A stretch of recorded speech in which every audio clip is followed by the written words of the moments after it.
स्वागत आहे। पाहूया आजच्या काही ठळक घडामोडी। 80 फुटाचा रोड फक्त कागदावरच। जळकोट तालुका प्रतिनिधी मोहम्मद पठाण मंगरुळ गावातून मुख्य रस्त्याने जाणाऱ्या 2 गाडी पास होत होत्या, पण तब्बल अर्धा तास वाद चालल्यानंतर गावातील नागरिक यांनी हा वाद मिटून 2 गाडी मागे पुढे घ्यायला लावून त्या गाड्या काढून दिल्या। पण दिवसेंदिवस मंगरुळ गावचा रस्ता कमी होत चालला आहे। याच्याकडे ग्रामपंचायतचे लक्ष आहे का? प्रशासनाचे लक्ष आहे का? ज्यांच्या हातात सत्तेची धुरा तेच रस्ते कमी करू लागले। सातत्याने हा प्रश्नही मांडण्यात आलेला आहे। पुढे चालून असेच चालू राहिल्यास महामंडळाच्या बसेस सुद्धा बंद होती। ग्रामपंचायतीने व प्रशासनाने लक्ष घातले पाहिजे। ग्रामसेवक साहेब असतील, गटविकास अधिकारी साहेब असतील, दिवसेंदिवस मंगरुळ गावातील अतिक्रमणाचा मुद्दा हा वाढत चाललेला आहे। कुणीही कुठेही कितीही काही वाढू लागले याचा काही नियम नाही। या ठिकाणी सांगेल, निश्चितच मी आपल्याला सांगेन की किती लढती होतात याच्यावर निकाल अवलंबून नसतो। लोकांना अपेक्षित असणारा खासदार कोण आहे, कोण त्यांच्या कामाचा आहे, कोण त्यांचे प्रश्न सोडवतोय, कोण त्यांचा लोकसभेमध्ये आवाज म्हणून काम करतोय, कोण त्यांच्या कामाला न्याय देण्यासाठी म्हणून त्याच्याकडे त्याचं विजन आहे आणि त्या ट्रॅकवर आपल्या लोकसभा मतदारसंघाला राष्ट्रीय प्रवाहामध्ये नेतोय।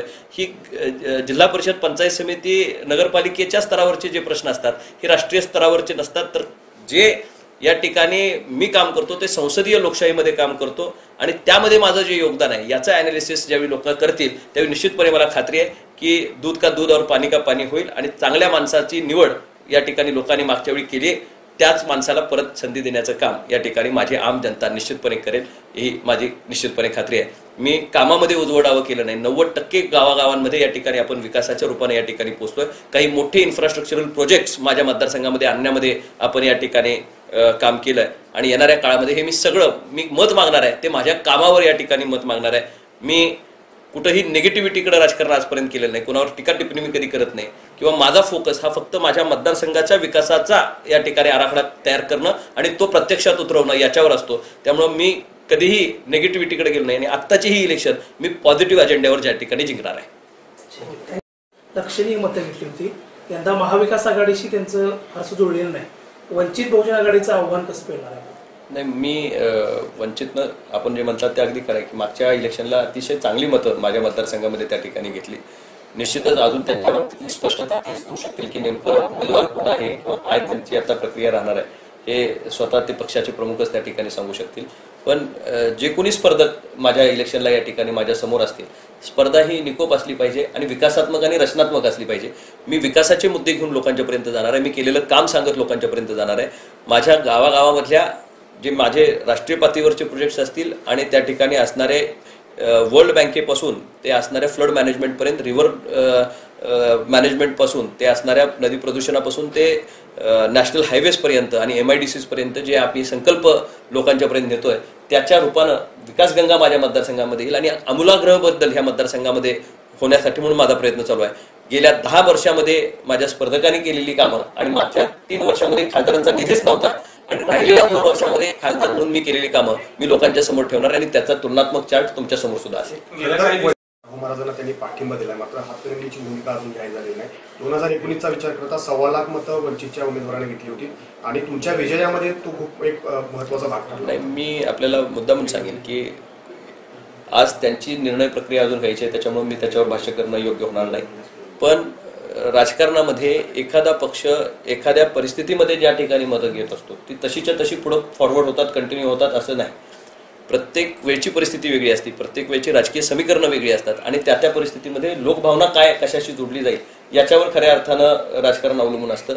निश्चितच आम्ही सुद्धा वेगवेगळ्या माध्यमातनं जो बहुजन समाजाचा आमचा घटक आहे त्याला वेगवेगळ्या मग डॉक्टर बाबासाहेब आंबेडकरांच्या माणगाव परिषदेच्या गावाला मुख्यमंत्र्यांची भेट देऊन तिथं एक राष्ट्रीय स्मारक करण्याचा विषय असू दे, आमचं असणारं अण्णाभाऊ साठे साहेबांचं स्मारक तिथं 25 कोटी रुपये लावून तिथे एक स्मारक करण्याच्या बाबतीतला असू दे, केंद्र आणि राज्य शासनाच्या माध्यमातून विविध योजना या ठिकाणी सगळ्या बहुजन समाजातल्या लोकांच्यासाठी तळागाळापर्यंत पोहोचवण्याचं काम एक कार्यकर्ता म्हणून मी या ठिकाणी करतोय आणि मला निश्चितपणे खात्री आहे की यावेळी जी माणसं माझ्यापासून मागच्या इलेक्शनला सुद्धा जी थोडीशी नवीन उमेदवार होतो, मी काही कामं माझी तिथपर्यंत पोहोचायला अजून सुरुवात झाली होती, त्यामुळं आता जी कामाच्या रूपानं मी पोहोचलोय त्यामध्ये सुद्धा आता ऍडव्हान्टेज आपल्याला येणाऱ्या काळामध्ये दिसून येईल.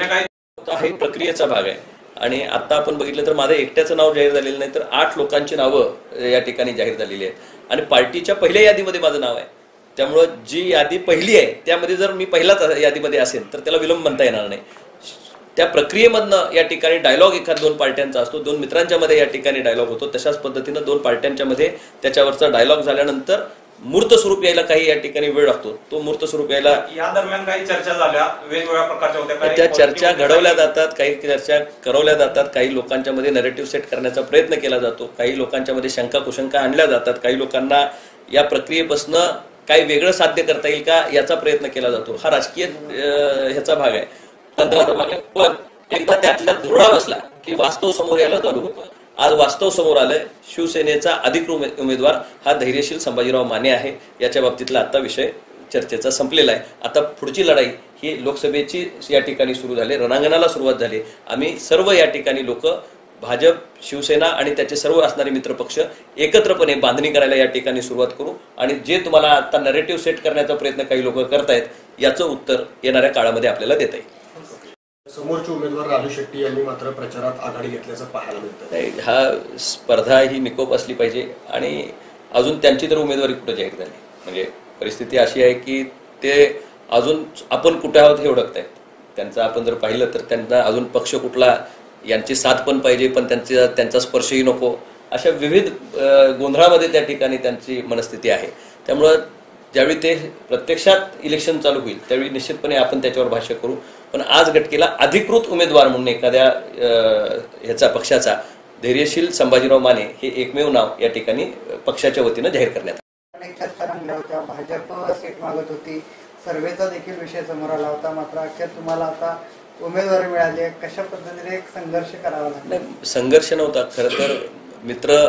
दोन मित्रांच्या मध्ये एखाद्या गोष्टीच्या बाबतीत एकमत होण्यामध्ये काही वेळ लागत असतो. भाजप हा मोठा राष्ट्रीय पक्ष आहे आणि त्याचबरोबर शिवसेना हा खऱ्या अर्थानं राज्य पातळीवर त्यांच्या बरोबर हातात हात घालून काम करणारा पक्ष आहे. राज्यामध्ये एकनाथजी शिंदे साहेब अतिशय प्रतिकूल परिस्थितीमध्ये या ठिकाणी भाजप बरोबर गेले आणि त्यांनी एक वेगळा विचार आणि बाळासाहेबांचा आणि भाजपचं जी युतीचं या ठिकाणी शासन होतं ते परत प्रस्थापित केलं. मला निश्चित खात्री होती की येणाऱ्या काळामध्ये हे सगळं डायल्यूट होईल. भाजपचे सुद्धा आमचे जे सहकारी आहेत त्यांच्याशी मी भेटणार आहे, त्यांच्याशी सर्वांशी डायलॉग साधणार आहे. जे या ठिकाणी आमचे मित्रपक्ष, इतर मित्रपक्ष आहेत भाजप आणि शिवसेनेच्या अलायन्समधले, त्या सर्व नेत्यांच्या भेटी येणाऱ्या 2 दिवसामध्ये मी त्या ठिकाणी घेऊन ह्या उमेदवारीला सर्वांचं समर्थन आहे. आणि निश्चितच उमेदवारी जाहीर होण्याआधी निश्चितपणे काही उजवडावं त्या ठिकाणी चर्चा होत असती, पण एकदा उमेदवारी स्पष्ट झाली की ही इलेक्शन राष्ट्रीय विचारांची इलेक्शन आहे, देशातल्या वेगवेगळ्या प्रश्नांना उजागर करणारी ही इलेक्शन आहे आणि राष्ट्रीय प्रवाहात जात असताना मोदी साहेबांचे हात बळकट करत असताना निश्चितपणे भाजप आणि शिवसेनेचा कार्यकर्ता हातात हात घालून या मतदारसंघामध्ये तळागाळापर्यंत काम करेल. ताज्या घडामोडी पाहण्यासाठी MS मराठी न्यूज चॅनेलला लाईक करा, सबस्क्राईब करा आणि शेअर करायला विसरू नका. धन्यवाद.